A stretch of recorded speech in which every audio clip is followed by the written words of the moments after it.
ফয়সাল আহমেদ ফাহিমের সাপ্লাই, রাকিব হেডারের জন্য জাম্প করেছিলেন, হয়নি। জামাল ভুঁইয়া, সেখান থেকে হামজার অ্যাক্রোব্যাটিক অ্যাটেম্প এবং সেখান থেকেই গোল হামজা চৌধুরী। রেফারি নিজের জায়গাটা নিচ্ছেন, প্লেয়াররাও মাঠে নামছে এবং বাংলাদেশের যে পরিবর্তনগুলো হচ্ছে, সমিত সোম তিনি মাঠে নামছেন। নাম্বার 16 সোহেল রানা জুনিয়রের জায়গায় সমিত সোম, তাকে মাঠে ইন্ট্রোডিউস করছেন হাভিয়ার কাবরেরা। সমিত সোম ন্যাশনাল টিমের হয়ে অলরেডি একটা গোলও তিনি করে ফেলেছেন হংকং চায়নার এগেইনস্টে। সেই ম্যাচটায় সেই গোলটাও এসেছিল এই ন্যাশনাল স্টেডিয়ামেও। আজকের দিনেও সমিত সোমকে দরকার বাংলাদেশে। এবং সমিত সোমের নামটা ঘোষণা হতেই গ্যালারিতে আওয়াজ। তারা বুঝতে পেরেছিলেন যে এমন একজন ফুটবলার বাংলাদেশে দরকার।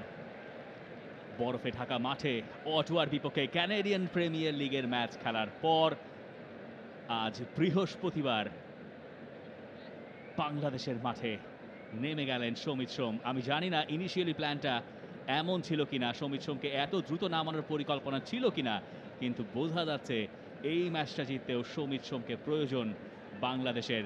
যেটা দূরে থাক, বাংলাদেশের প্রাথমিক লক্ষ্যটা আগে সমতায় ফেরা। মিডফিল্ডে ক্রিয়েটিভিটির অভাব বাংলাদেশকে ফার্স্ট হাফে ভুগিয়েছে। সমিত সোম নামার পরে সেখানে উন্নতি হওয়ারই কথা। দেখার বিষয় বাংলাদেশ ফিনিশিং টাচটা খুঁজে পায় কিনা। আর নেপাল যারা 1-0 গোলে এগিয়ে, এতক্ষণ তারা হামজাকে সামলেছে, এবার হামজার পাশাপাশি সামলাতে হবে সমিত সোমকেও। ন্যাশনাল টিমের হয়ে 4th ম্যাচ সমিত সোমের।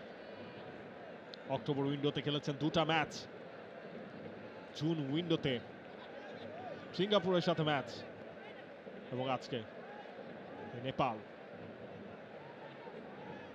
এবং সমিত সোমের এখনো কিন্তু দেখুন, হামজা চৌধুরীর কিন্তু বাংলাদেশের জার্সিতে জয় পাওয়া হয়েছে ভুটানের এগেইনস্টে, কিন্তু সমিত সোম এখনো কিন্তু সেই জয়ের স্বাদটা তিনি পাননি। সমিতের ফার্স্ট টাচ সেটাই পারফেক্ট। লেফট ফ্ল্যাঙ্কে ফয়সাল আহমেদ ফাহিমের সাপ্লাই, রাকিব হেডারের জন্য জাম্প করেছিলেন, হয়নি। জামাল ভুঁইয়া, সেখান থেকে হামজার অ্যাক্রোব্যাটিক অ্যাটেম্প এবং সেখান থেকেই গোল হামজা চৌধুরী। যা স্বপ্ন ছিল বাংলাদেশকে ম্যাচে ফেরানোর, এবং সেই স্বপ্নেই সত্যি হলো হামজার গোল। 5ম ম্যাচে 3য় গোল হামজার। টেক আ বাউ হামজা চৌধুরী, অদ্ভুত, অবিশ্বাস্য। বাংলাদেশের কি আছে? বাংলাদেশের হামজা আছে।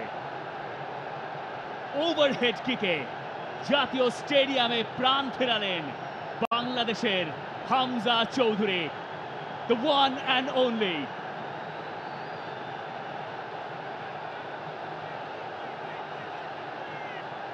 যেই হাসির অপেক্ষায় ছিল সবাই, ফয়সাল আহমেদ ফাহিমের সেই সাপ্লাই, জামাল তার ভিশনটা ছিল পারফেক্ট, হামজা অবিশ্বাস্য।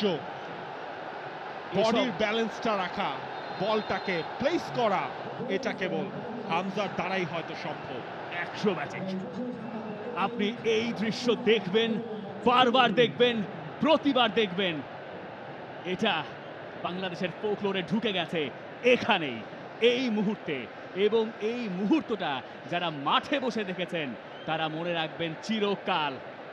Hamza, you are brilliant.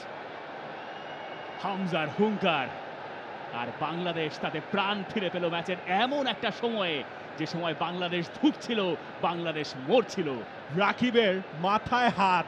For more updates, subscribe to our YouTube channel and click on the bell icon.